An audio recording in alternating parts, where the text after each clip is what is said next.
Hello, and welcome to the live episode of the Rocky Sports Talk Sheet here. Uh, we got a weird one today, folks. A story that I've been hearing, I have to report now. I kind of waited today just because it's kind of tough to talk about because this does involve religion, is bullheaded in this story. But I feel comfortable now with gaining a little bit more info about talking about this story, but we have to talk about it. Like I said, I waited a day, kind of looked into it because anything that touches religion is a tough story, especially in sports to talk about. But like I said, I have to report the news, and this is a big story. Ex World Series MVP and ex Cubs Kansas City Royal star Ben Zobrist. Uh, he is suing his pastor. Yes, he is suing his former pastor from Nashville. Um, the accusations are pretty bad. Honestly, if this is true, like I said, please don't bash me because I know religion is tough to talk about. But also, I'm just looking at this from a personal or a person's moral standards. Let's not think about, oh my God, you're attacking a man of God. I'm not doing that, people. I'm just saying morally. And he was wrong if this is true, flat out. But Ben Zobrist is suing him. Allegedly, I'm hearing different reports of $6 million to $8 million in lost wages. Back in like 2016, his pastor, they were him and his wife, Juliana, were going to marriage counselor through a pastor named Byron Yon. And while they were doing this marriage counseling and stuff, the counselor, told him, take some time away, from baseball and stuff. Ben Zobrist did that. He took, kind of took a little bit of time away while he was playing to deal with his marital problems with his wife, Juliana. The pastor then suggested, give your wife space, this and that. Well, while he was giving his wife space and listening to the marriage counseling pastor, as the lawsuit states that was filed last month by Ben Zobrist against this pastor, apparently this pastor and Juliana then engaged in a year-long affair. I'm just saying, from a moral standpoint, I don't like people to lose positions or lose jobs or whatever, but you can't have pastors going around fucking people's wives. You can't do that. You cannot lead a church and talk about sin, sin, sin, and talk about doing things for God and for His glory and all this stuff, and go around and fucking people that go to your church, their wives. You just can't not do that. So I'm just saying, if this story is true, this pastor should not be a pastor anymore. He should be forced to step down. He shouldn't even be forced. He should just step down from his position. And I know everybody sins and forgive your sins and stuff like that, but something like that would just taint your worship and stuff like that. And people ain't going to trust you in that church no more. There's just no way, especially no guy. No married man there is going to trust that pastor. No, they will not. Like I said, this is a story that is kind of touchy, but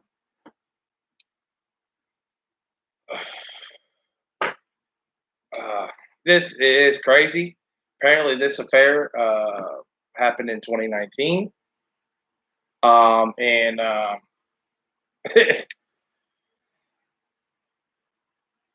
he filed separation uh, in May of 2019, alleging that she engaged in inappropriate conduct during the marriage, sexual misconduct. Um, and one doesn't want to get into a marriage dispute here, but I am saying, obviously, there is issues in your marriage if at first you even come to this pastor for marriage counseling. So obviously, I mean, him being a baseball star, they have a long season. He's away. He's on the road a lot. I can understand where that affects the wife, and it can hurt the marriage. But on another hand, obviously, Ben Zobrist made a lot of money playing baseball. Obviously, he supported you while he is doing his job, and I think therefore it's hard today. I'm gonna flat out admit it. Today, there's way too much infidelity in marriages. And people just, especially once they have a rich lover, they just go and do what they think they can just do whatever. And that's just not right. And it's not the case. But man, if this is true and part of my language, but I'm going to say this and I'm going to say it comfortably. You all can attack me all you want. But if his pastor did what Ben Zobrist is suing him for and alleging him of, and especially if his wife comes out in this lawsuit or his ex-wife and acknowledges that yes, this did happen, then this pastor should pay the price. Because this pastor also, story says, did he also stole money and used funds from the church? This just sounds like a bad dude. This ain't no religious man. That's why. Look, I don't go to church, guys. I don't believe if you're a religious or spiritual person, you have to go to a church, give church money out of your pocket, and help pay for everything for the church just to worship God and Jesus Christ. You don't have to do that. That's my personal opinion. You all that go to church, I'm not against it at all. Kudos for you, man. Seriously, kudos for all the people that go to church. I'm not attacking y'all one bit. You all do what you all believe is right. I just got my own belief here. That's all I'm saying. Like I said, touchy subject. But I mean, you got to think if he took time off, that's a lot of money in Major League Baseball to step away from the game. That's a lot of money, especially for a player like Ben Zobrist. Like I said, he was a World Series MVP. He was a great player for many years, and I guarantee you, he made a boatload of money. And I guarantee you, I wouldn't be shocked if there was years where he made close to $20 million per season, if not more. So, you, man, you cannot be a pastor and go around fucking people's wives. You can't do that. And then and especially a Major League Baseball player, not just a bench guy or a bottom feeder in Major League Baseball. No, a big name guy in Major League Baseball, knowing he's got money, knowing he can afford whatever he wants to do legally to you. If, like I said, if this pastor did all this shit, you're an idiot. You're a dumbass. You are a fucking dumbass, and you put yourself in this position if you did this. If you did this, you should pay the piper. Like the Bible says, man, you can sin, but everybody knows, even if you're religious, the karma is out there. Karma hits you hard. And if it's true, this is going to be karma biting you in your little $6 to $8 million ass. And you deserve it wholeheartedly. Wholeheartedly. Let me know in the comments what y'all think about this. I know religion is a touchy subject here, but man, that's just a wild story. God dang, that's just, ooh, that's so inappropriate. That is highly inappropriate. But again, that's why I don't go to church, because there's so much bad things that happen in church. Everybody remembers all the little kids and little boys and stuff like that. We ain't gonna. Yeah, there's some dark days for churches, man. Dark days. And yeah, and me preferably, I mean, I've gone to church and I've had stuff happen, and Church didn't help out. So I mean, I'm like, you can help the church out and give them all this money, but I've seen it from personal experience. Whenever you need help, they don't care. So they're all about their money, and I don't like that. It's to me the ones that I've experienced. It's like a mob like mentality, and that's not a real church. That's not a real church. And to me, you're not really all about God and what you're not showing. You're not giving off to me, anyways, from personal experience, what you preach. And if you don't do what you preach, then I don't like you. If you're not going to do what you say, then I can't trust a person like that. But man, Ben Zobrist, if this really happened, I'm sorry. That's tough, man. That is tough.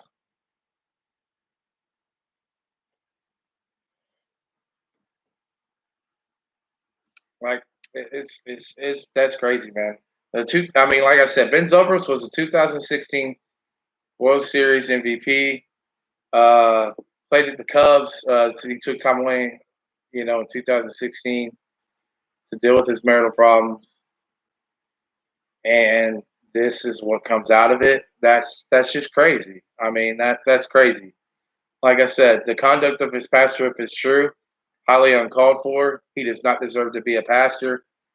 And Ben Zobrist, if this is true, go get what you're owed, man. Go get what you are owed.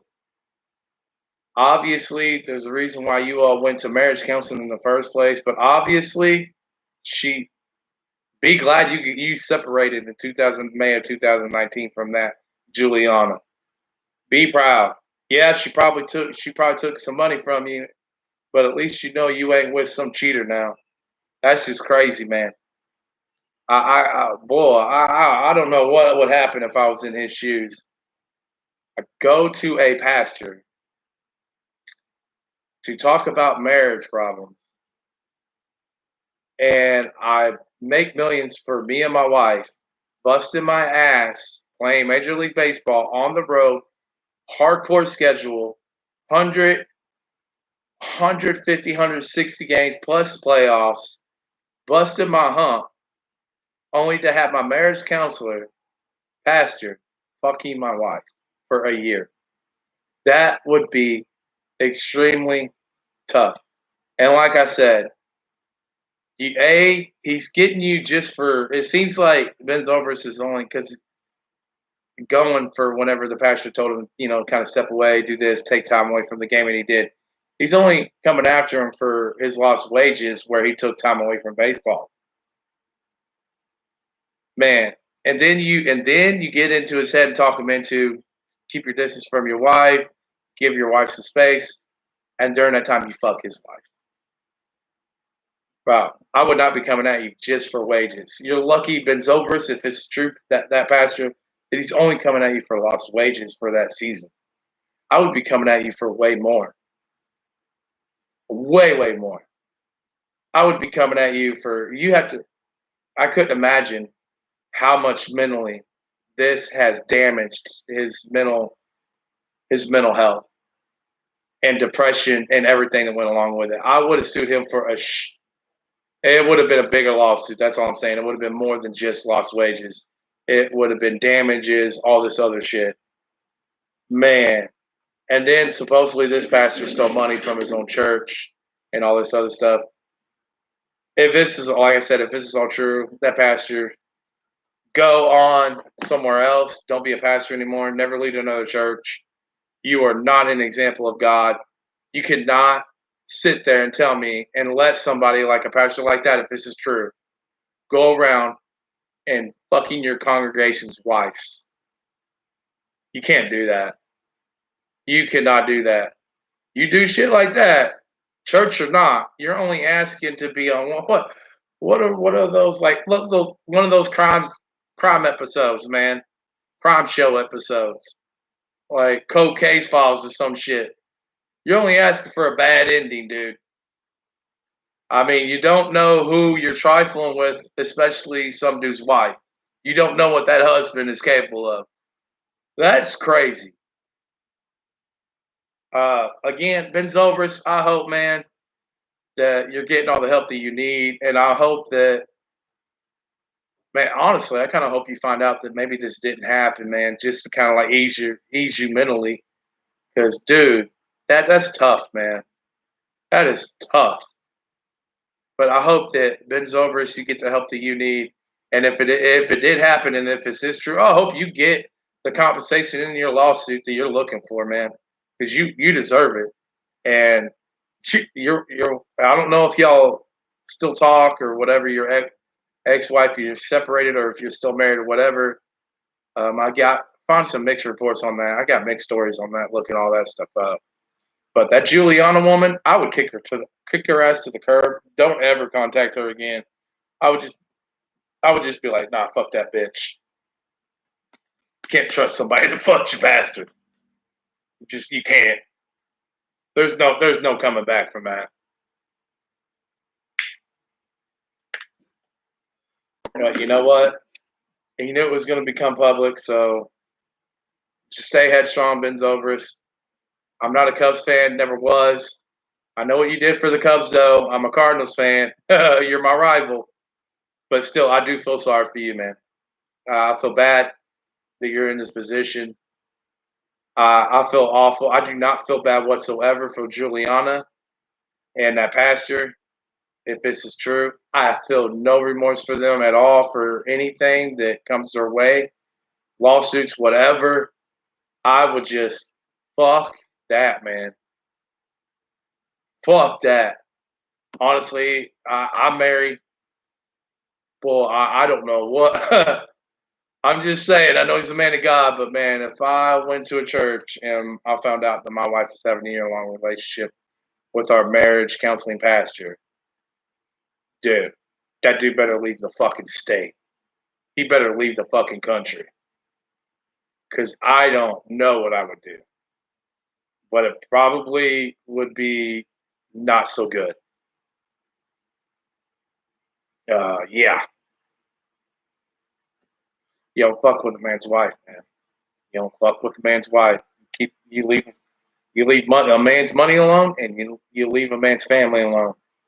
The two things you don't fucking fuck with me with. You don't fuck with my money and my family.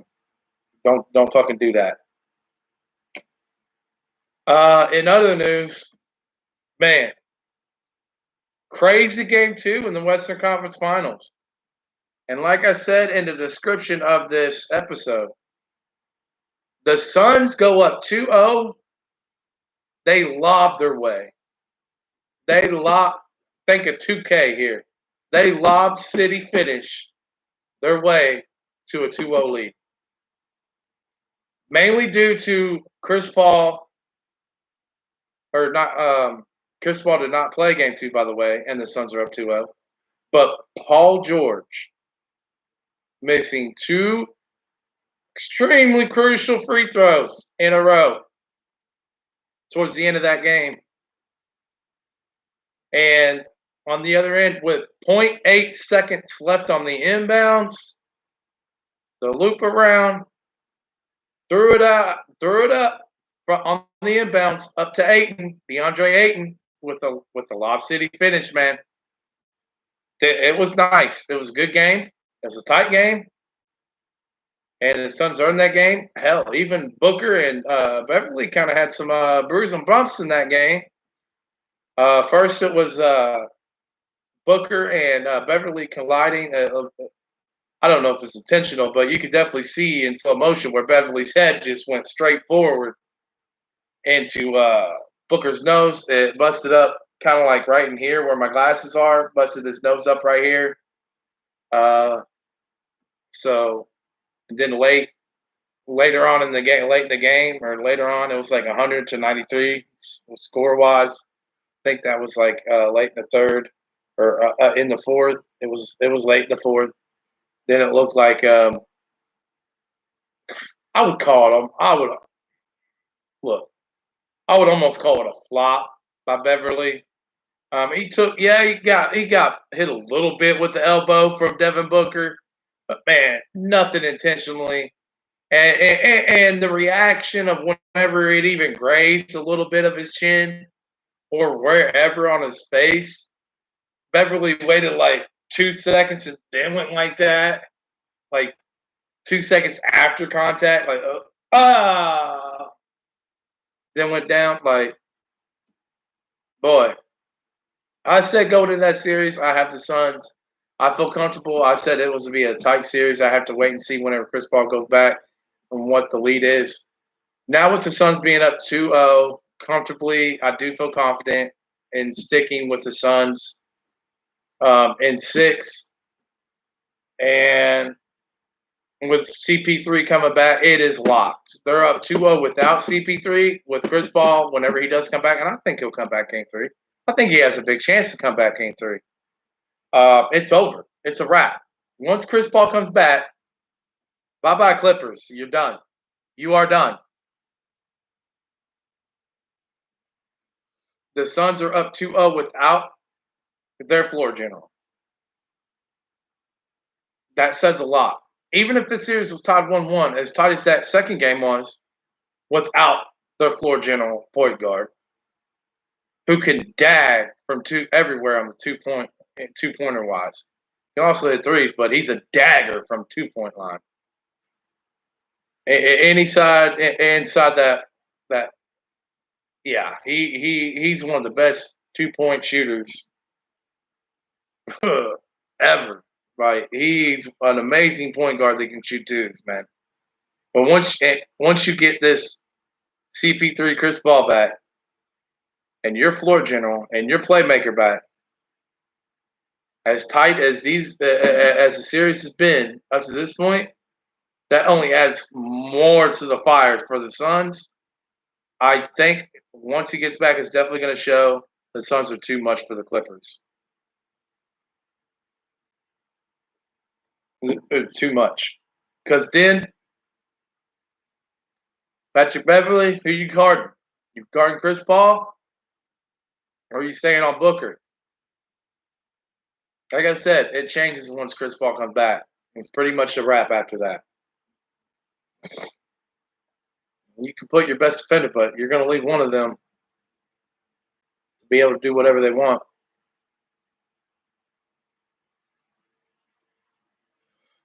Because the other, yeah, Paul George can. I just don't trust Paul George in playoffs. So, yeah, you're in the Western Conference Finals, but I mean, this playoffs has been a joke, in my personal opinion. I don't, not a big fan of this year. Didn't like this year's season. They rushed it. Way too many good players went down because they rushed the season and gave them no rest on their body. A month ain't shit for these NBA players. A month is not a rest. Can't do a season, then do another month. Oh, a month off, then well, let's go. That's tough. And you lost a lot of good players to big major injuries this year. So I think the NBA kind of hurt their game for the next couple few years going forward with all these injuries to good players. I mean, Klay Thompson's another one. Jamal Murray. I mean, there's some big name players on big name on teams that are you just don't know what you're going to get whenever they come back. So I really hope Klay comes back good, man, because I like watching. I'm not a Golden State Warriors fan, but I do like watching him and Curry.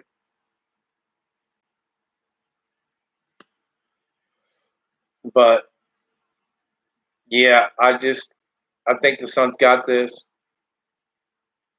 Uh, the other, I'm not even interested in the other one. Hawks and Bucks. Yeah, that's the Eastern Conference Finals I was looking for. Yeah, like I said, this postseason, it definitely with the Final Four is definitely not interesting at all anymore because the best player is not in. And that was Kevin Durant.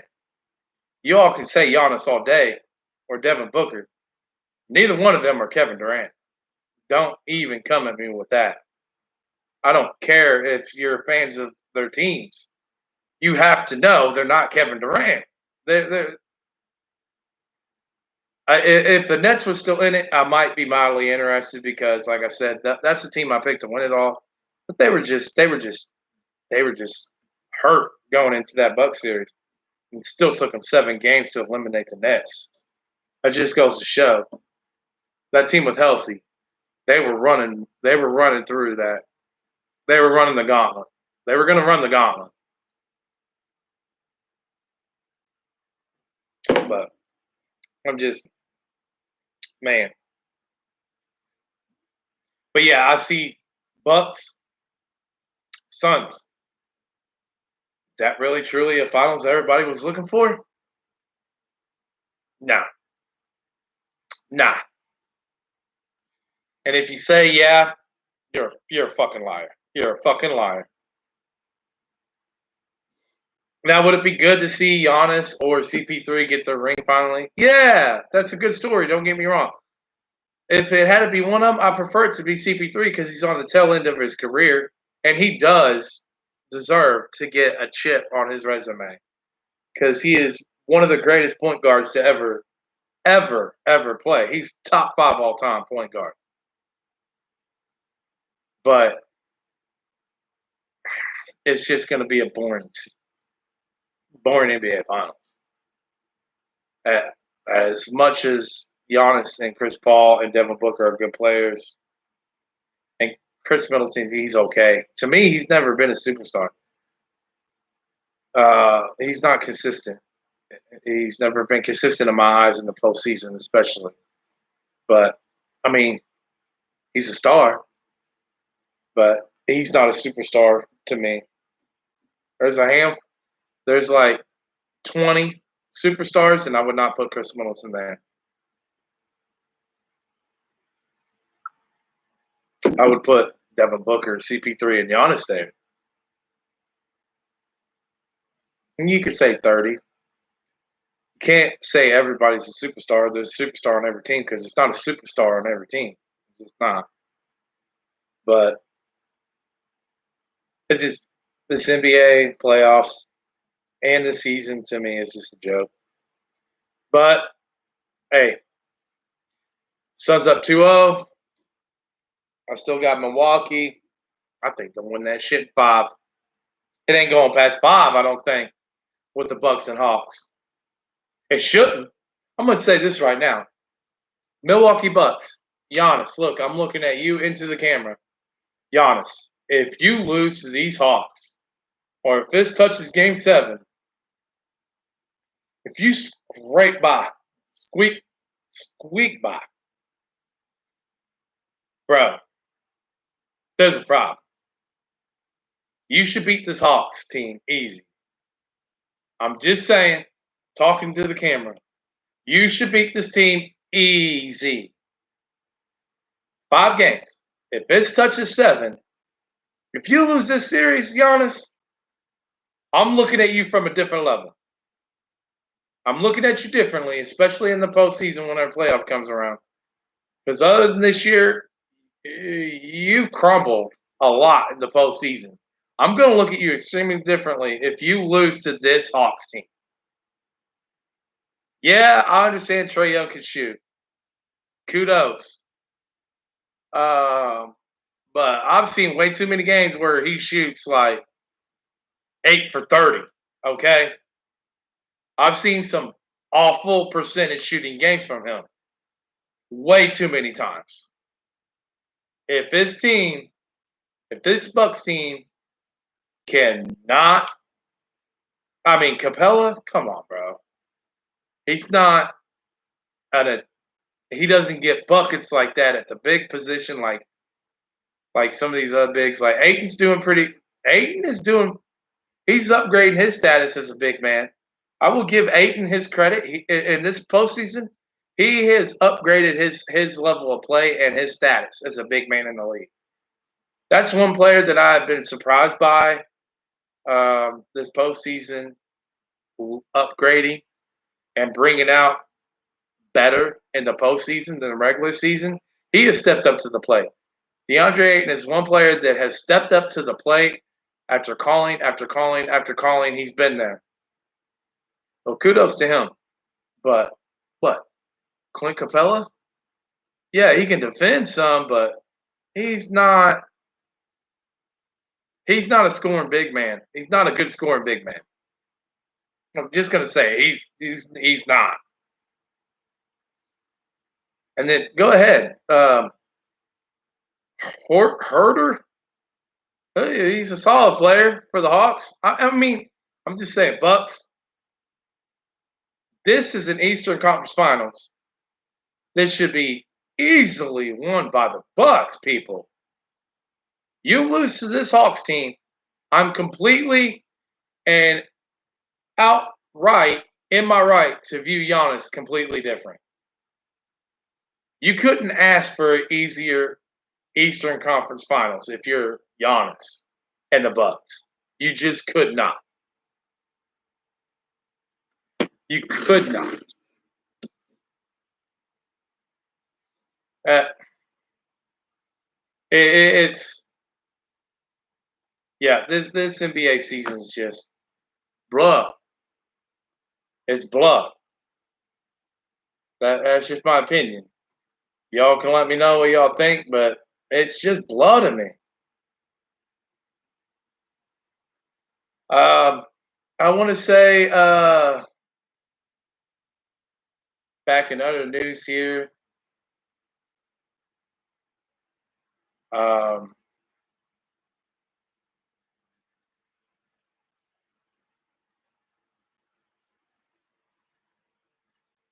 Now there obviously, I think that another news. I know I don't talk a lot about this sport, but he look. As a kid, he was like my favorite driver. And this is it's probably not big news, but it is news to me because I'm a huge fan of his.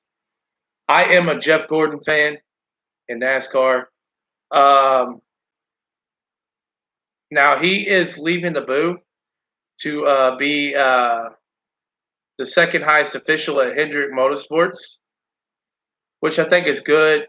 Uh, Definitely for Hendricks.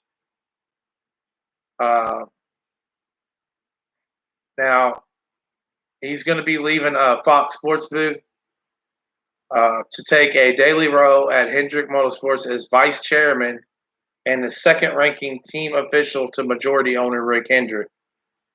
I think that's awesome. Good move for Jeff Gordon. Here's what a lot of people don't know. Um, Jimmy Johnson, he's going into the Hall of Fame definitely. He's got a Hall of Fame career with Hendricks, and he was a teammate of Gordon's. Hendricks doesn't even own Jimmy Johnson. Gordon does. Gordon owns the car and stuff like that to Jimmy Johnson. So he's Gordon has earned Jeff Gordon rightfully has earned his role and all the stuff that he's got through Hendrick and Rick Hendrick at Hendrick Motorsports.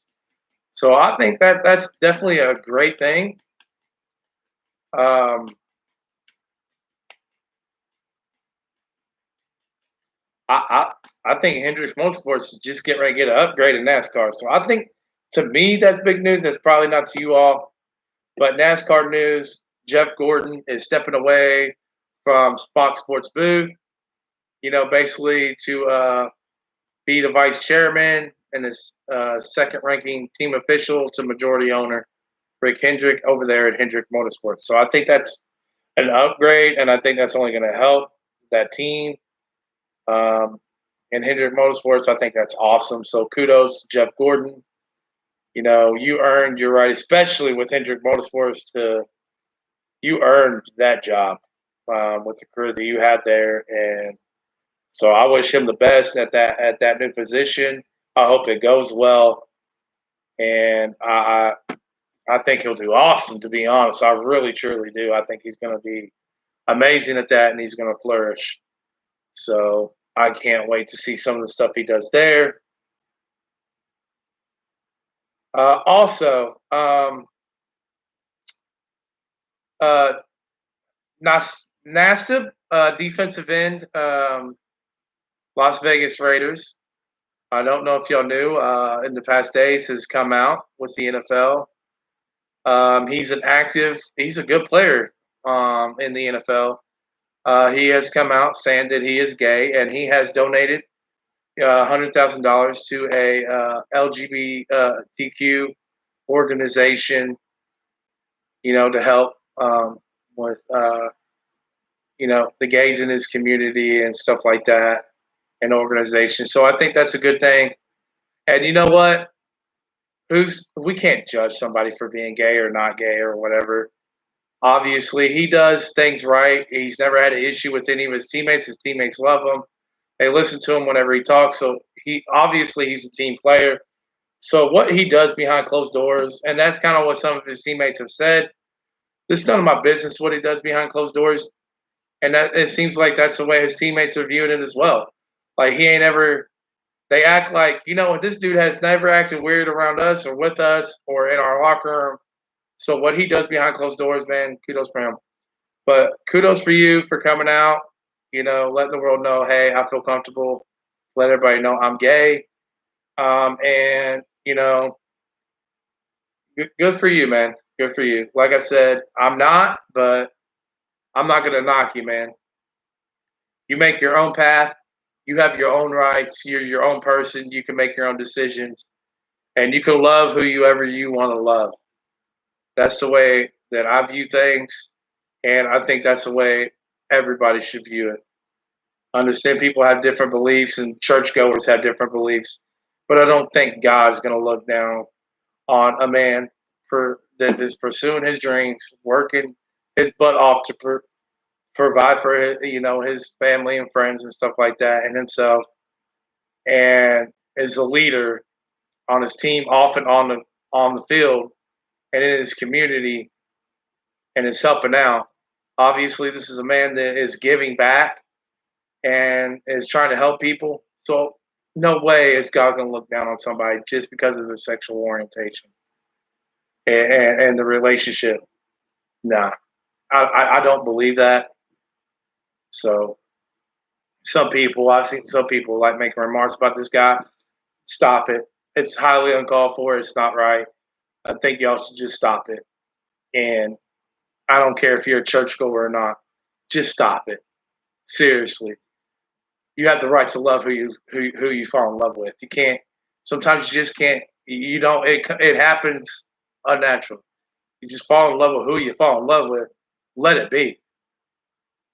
Mind your own business, pretty much is what I'm saying on that. But kudos to him for coming out, and I wish him the best. Also, Chief star, Kansas City Chiefs, man, big story in the NFL.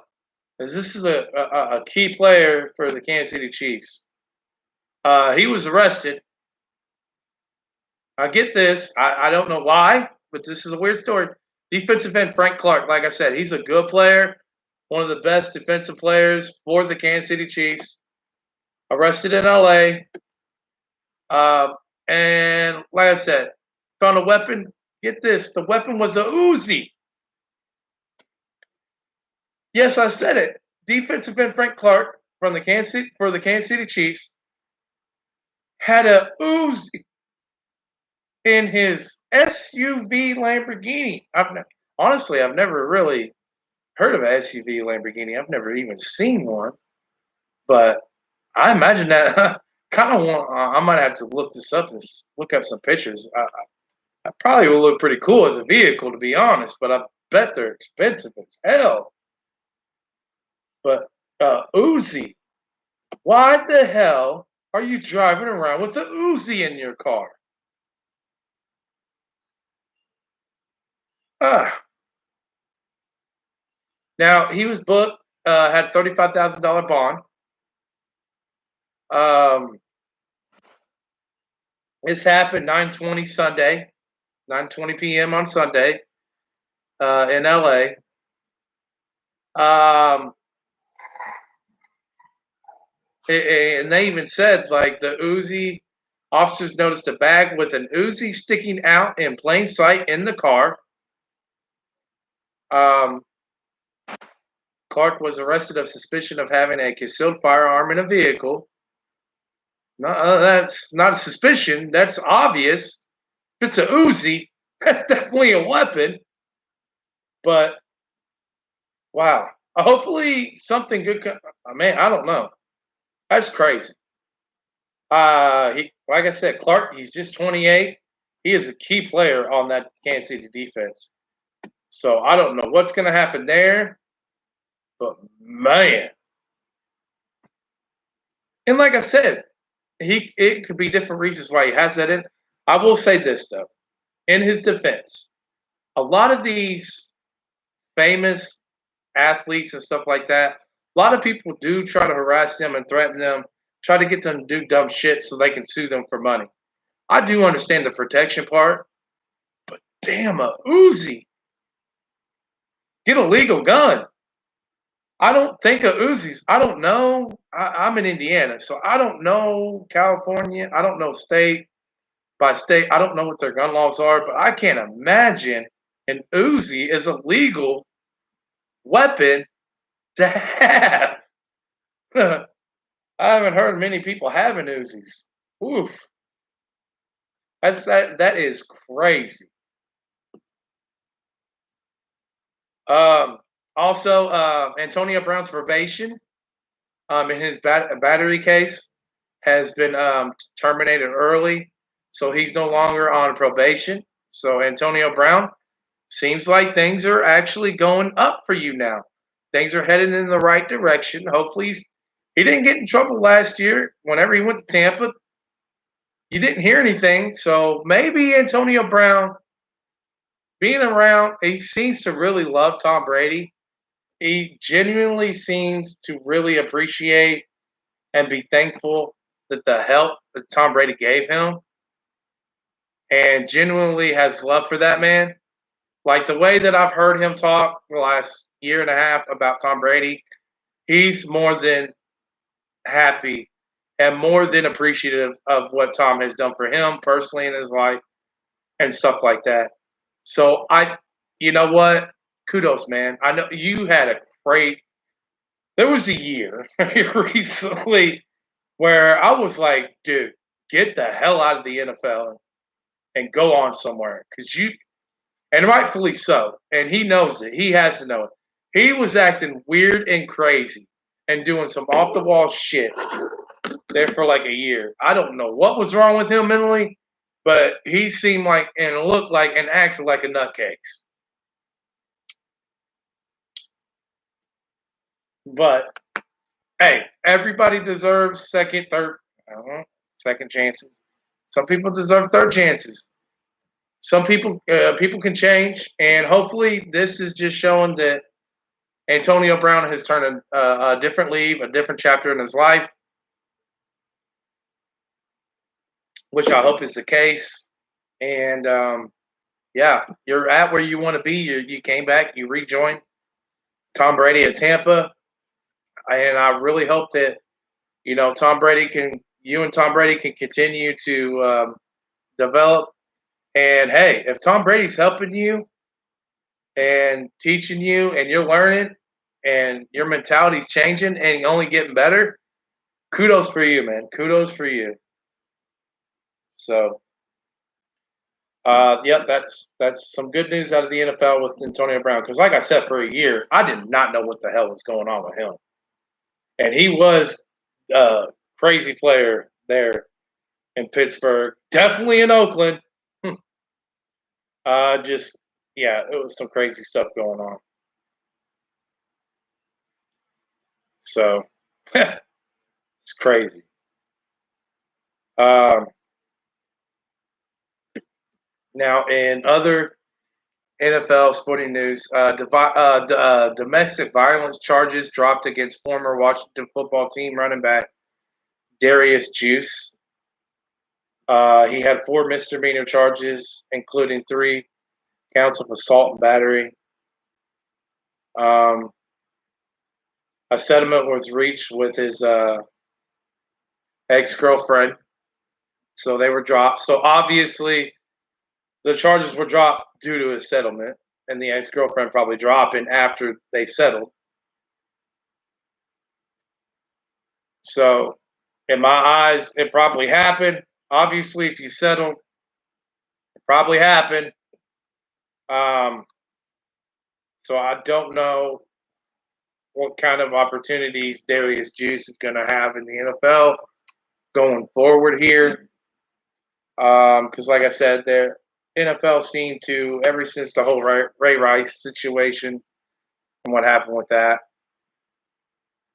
um, they really look differently at domestic abuse on women as they should.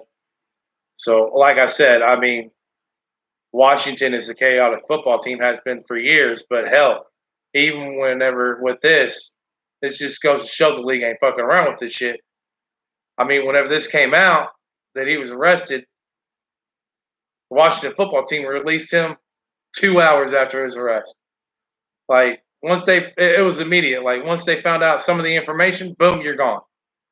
Like, so I don't know if Juice will get many more opportunities in the NFL to be a running back, but you never know. But it's going to be tough. But, the charges were dropped. There was a settlement. So hopefully he gets his act together and, stop battering women. It's plain and simple. Stop battering women. Not just ex-girlfriends and stuff. Just stop battering women.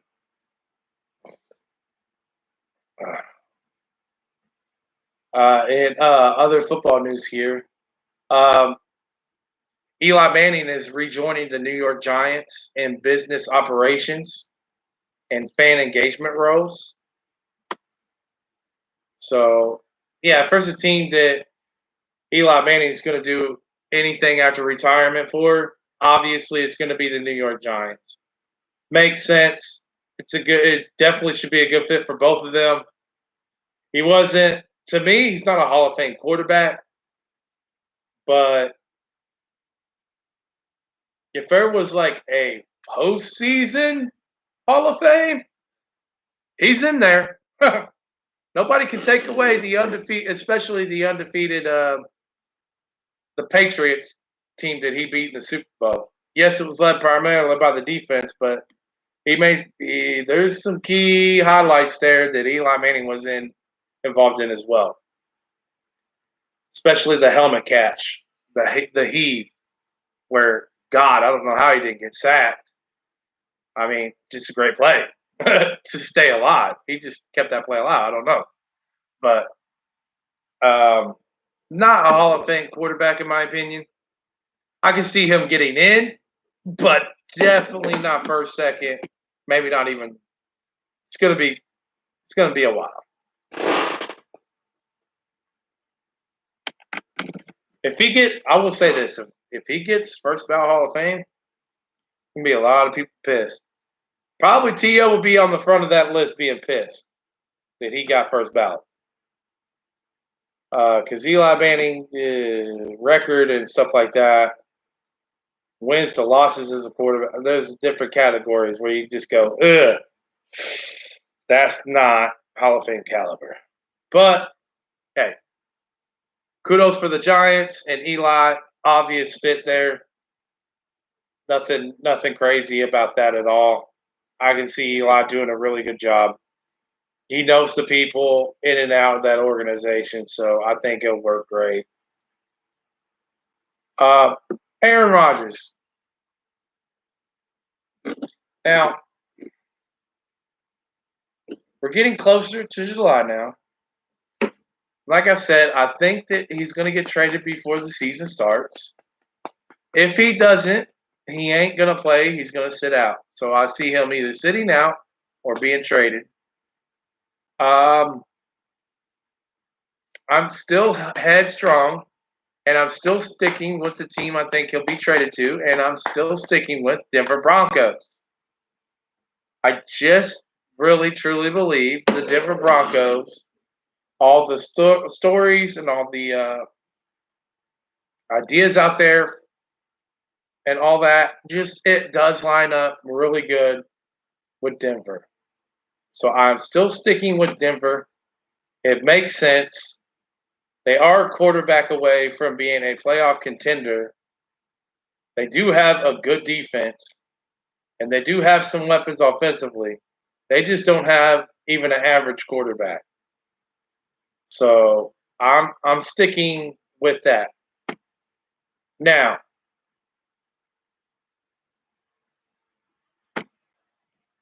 back to the NBA here. The draft.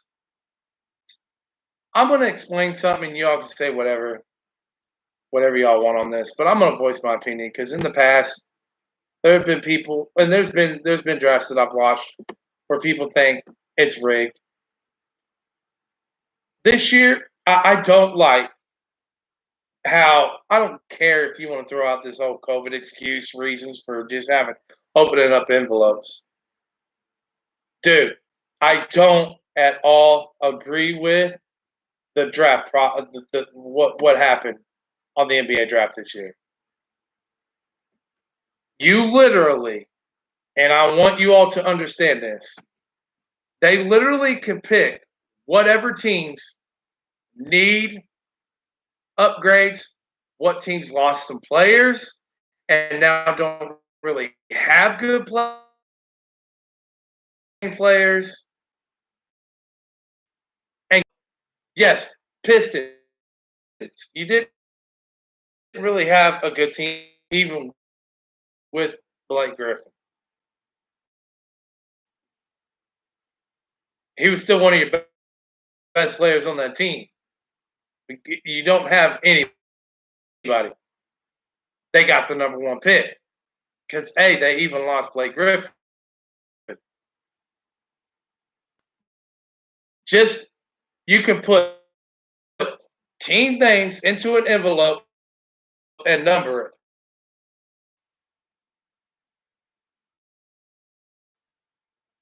it. It is my opinion. What looks like my screen's over here lagging, guys. I'm sorry. Hopefully, it's not lagging for you all. Definitely don't know what's going on right now, but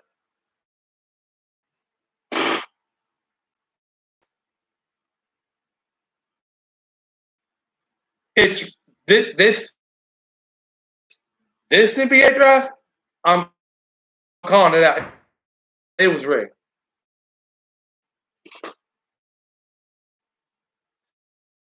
Flat out rigged.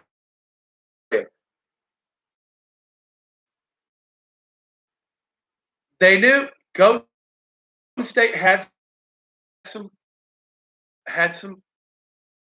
They're gonna eventually get Clay back. They have some good players on that team.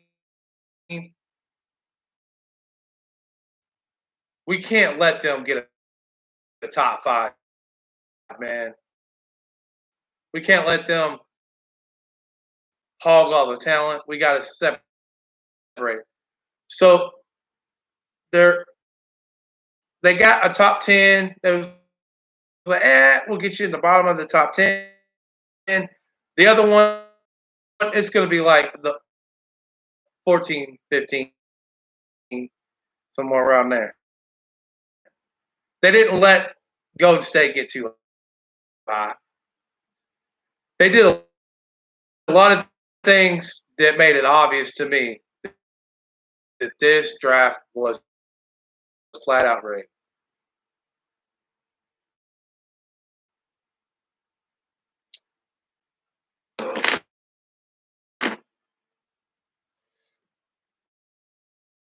The top two teams.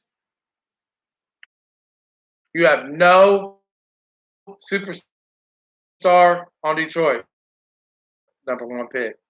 Makes James Harden, you're getting a top two pick. We're going to make sure of that.